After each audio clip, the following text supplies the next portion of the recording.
Orang dulu buang anak, bunuh anak, buang anak perempuan, digali. Sayyidina Umar sendiri, dia sering menangis bila tengok budak-budak bila dia dah Islam. Orang tanya dia pasal apa, ya Umar, aku teringat dulu waktu aku nak tanam anak aku menangis waktu dia lahir tu. Tanam tuan-tuan. Dia dengar tangisan anak dia. Hari ini tak tanam, tahu jatuh saja anjing pula bawa. Lebih dahsyat daripada jahiliah dulu. Kenapa ni saya nak ajak kita pakai? Kita bercakap soal institusi keluarga hari ini. No? Alhamdulillah kita ada kerja, kita ada rumah, kita ada kenderaan, tetapi macam-macam problem melanda. Hari ini kalau tuan-tuan pergi mana juga jabatan agama seluruh negara, statistik perceraian semakin bertambah. Penderaan, dulu kita dengar suami dera isteri, hari ini isteri dera suami wadah. Pasal apa? Pasal isteri ni pangkat tinggi, gaji besar, suami dia SPM berdapat. Kita akhirnya jadi begitu. Mari jangan letak ni.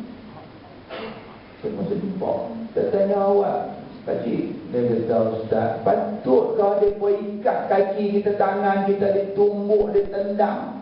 Saya duk fikir, terang mana lah punya kahak punya bini, lebih lahak organ. Tak, yang suami tu pun boleh biar bini dia buat, tak ada telur punya lagi. Tapi tuan-tuan, apa yang tak cukup kita? Semua ada. 55 tahun merdeka, tuan-tuan.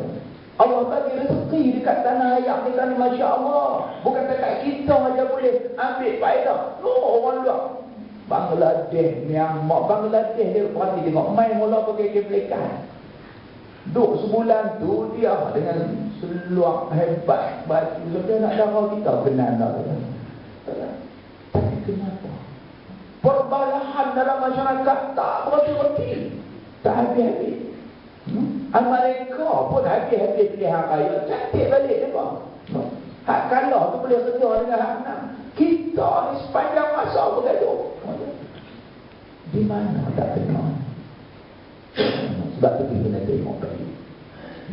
Kita tak boleh nak cari kebahagiaan baik rumah tangga, masyarakat, umat ni, hanya kita mempertuhankan kepada sebab.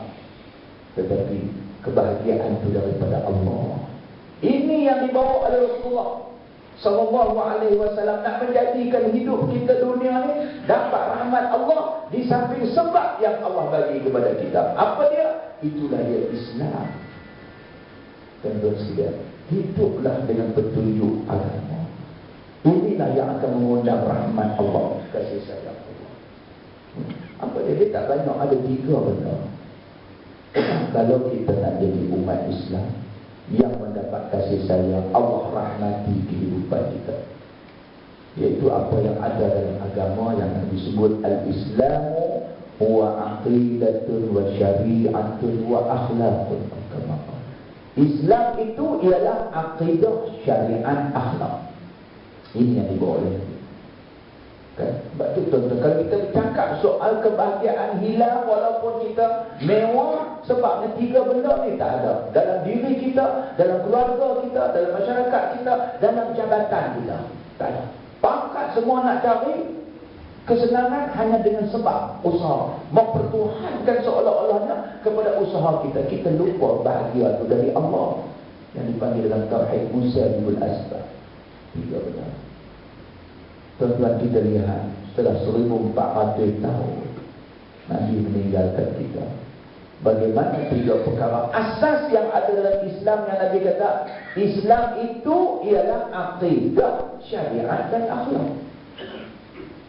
Kita melihat zaman orang menganggap benda-benda ini tak berapa penting.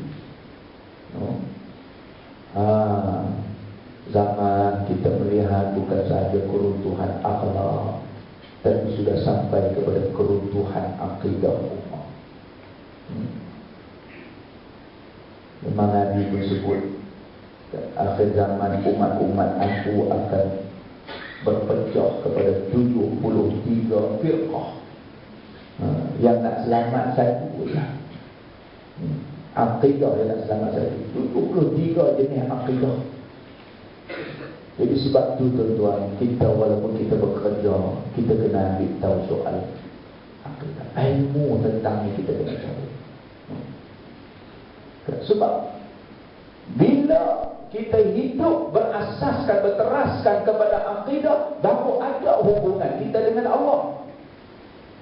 Kita tak dapat kasih sayang Allah, kena ada hubungan dengan dia.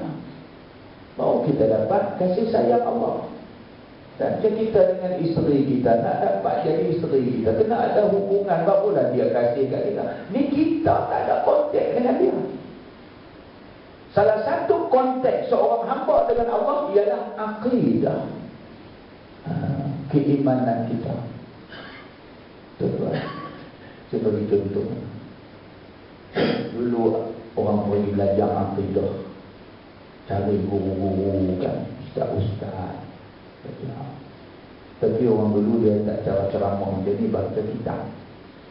Ada seorang guru ni, 3 orang murid dia baru belajar akidah. Habis dah khatam dah, guru dia pun nak test murid dia ni faham dan hayati dah ilmu akidah. Dia berkata, kita dah tamat kitab, dia khatam, kita nak buat sikit kesyukuran. Kan orang dulu suka kan, masuk juilan yang kuning, membaca Quran, buat pulut kuning kan. Kan orang dulu suka itu. Lepas dia buat khatam, dia nak test anak muridnya. Dia kata, di bawah rumah saya ada 3 ekor ayam, kamu ada 3 orang. Sila ambil seorang seekor, tolong sembelih, tapi jangan bagi siapa pun nampak. Jadi orang pakai ramai-ramai ayam. Dia nak test. Anak murid dia kata tak ada masalah. Pertama ni ambil ayam, duduk bawah rumah, tengok siapa pun dah tengok, perang sembelih. Murid yang kedua pula pun ambil ayam ni, dia masuk lautan, tengok tak ada siapa tengok, sembelih. Yang ketiga ni, murid yang ketiga ni, dia pegang ayam tu, dia pergi pusing mata, nak cari tempat yang siapa pun tak tengok, guru dia besar tu. Aku mengaji dalam soal akidah ni. Allah ni, inna Allah as-sami'ul basir. Allah Ta'ala tu maha mendengar, maha melihat. Dia pergi pusing mata nak cari tempat yang Allah tak nampak dia. Ni orang yang akidah dia hebat. Last kali dia balik semula, dia kata, tuan saya minta maaf, saya tak dapat sembelih. Kerana saya pergi mana pun Allah nampak saya. Tak ada tempat yang siapa pun tak nampak saya. Allah nampak, jadi saya tak boleh sembelih. Lalu guru dia pun peluk dia, kata, hanglah anak murid aku yang nombor wahid, faham betul belajar. Yang 2 ekor lagi ni mengaut. Lambat lepas orang tak tengok dia kira nak sembelih. Ni akidah jenis 2 ni yang menyebabkan dia membawa kebahagiaan dia, baik diri dia, keluarga dia, masyarakat dia. No. Dia jadi begitu. Tuan-tuan dan perempuan yang dirahmati Allah sekalian. Dan hari ini kita melihat orang yang nak belajar di waktu zaman bercelarunya masyarakat umat Nabi Muhammad ni, dengan segala keruntuhan institusi rumah tangga masyarakat. Waktu mana? Waktu 3 benda ni orang agak tak penting. Ilmu, nak hayati satu masalah, nak belajar pun. Kita tengok ni dia ramai orang tu habis masa dengan cari makan, obat, bukan salah kan, tapi masa untuk cari 3 asas nak undang rahmat Allah ni. No time, anytime busy. Saya biasa singgah satu masjid tu, tapi bukan di Perak, tapi di Jammu, Panjang. Singgah sembilan malam. Masjid tu besar, alhamdulillah. Tengok dalam masjid ada tuan guru ustaz duk mengajar akidah, dia baca kitab Aqidatul Najib. Bagus, saya beralik dengar, tapi malam betul. Kira-kira yang belajar depan dia tu 10 orang. Saya tanya di luar, ini orang Islam kot, ni ada berapa ramai? Dia kata, Ustaz, kalau ikut dalam daftar pemilih, daftar pengundi Islam ada 10,000 orang lebih. 10,000 orang lebih yang mari masjid belajar 10 orang. Allah. Tunai mana rahmat Allah jahil berakidah. Dahlah 10 orang, 5 orang duk bangkit keluar, kecil tak puas. Ini saya tak mahu. Hati yang mari masjid pun ni kita steady hebat ni. Duk tunggu kecil tak puas orang masjid.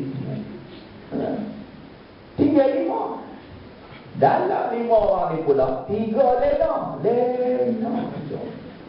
Awak tak lena yang mari masjid ngaji pun sebab nak lari daripada kena mengasuh cucu dia. Itu yang mari. Payah mengasuh betul masjid. Mana lena? Tinggal 2 orang. 2 orang ni duk dengar ustaz duk cerita sifat-sifat wajib. Elok nak berhenti dia tanya 2 orang. Faham tak apa yang saya baca? Faham ustaz. Ustaz cerita ustaz pihaknya dan betul. Ustaz ni heran. Mana 2 orang? Rupanya tuan-tuan 2 orang hak tak lena ni pegang. Aduh, majlis ilmu kita ni Nabi kata aku tak tinggal guna kamu hatta aku tinggal kepada kamu ilmu. Ilmu lah, ilmu yang nak lahirkan kehidupan yang kita layak dapat rahmat Allah. Ilmu aqidah, ilmu syariat. Tuan-tuan, awak ni berapa banyak orang jahil tentang syariat. Dia orang Islam tapi syariat Islam tak tahu. Bagaimana nak jadi suami syariat, mengikut syariat Islam, bagaimana nak jadi isteri mengikut syariat Islam, bagaimana nak jadi pemimpin mengikut syariat Islam, bagaimana nak jadi rakyat, bagaimana nak jadi ketua, bagaimana nak jadi orang yang di bawah ketua mengikut syariat Islam. Kadang-kadang syariat ni pun belajar, berarti tengok bab bersuci, apa lagi, bab semayang, bab haid, bab nifas. Itu dia orang buat tak dua. Saya dulu ikut mak saya tengok benar perak. Dulu ikut mak ngaji kuliah muslimat. Ngaji bab ni, bab suci, bab semayang, bab haid, bab nifas. Kan? Baru ni saya pergi duduk jauh dengar duduk ngaji bab apa? Lah bab tu juga. Bab perempuan, bab haid, bab nifas. Sedangkan hak ngaji tu bukan ada haid dah. Duduk ngaji bab. Bila belajar syariat nak jadi isteri bagaimana menurut Islam, syariat dalam pakaian aurah bagaimana.